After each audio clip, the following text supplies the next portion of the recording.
Got this lovely record from the father of the gramophone record, really, Edison, who first put out the commercial phonograph cylinder recorder. Later on, after some resistance, he was persuaded to use the flat method of disc invented by Emil Berliner. And look at these discs. By the time he put these records out, he had to create his own method to get around the copyright. He couldn't do the usual tracking method of a record. He had to do hill and dale, which is up and down movement for the needle. And these records were expensive to produce. They were $1 each, which was quite expensive in those days. You know, it was a lot for the ordinary person. You had to be quite a well-off person to buy one of these. And much of the stuff he put out on it would be opera and stuff that was a bit more, upmarket.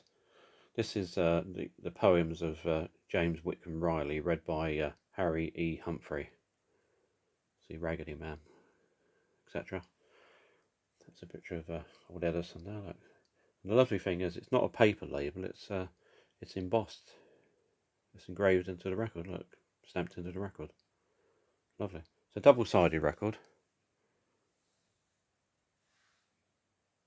They were 80 RPM. These records are, I believe.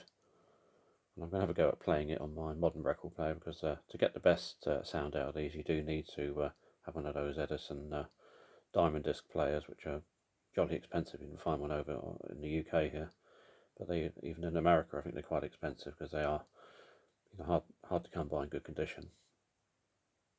You can see out to old Aunt Mary's. That's the poem on this side.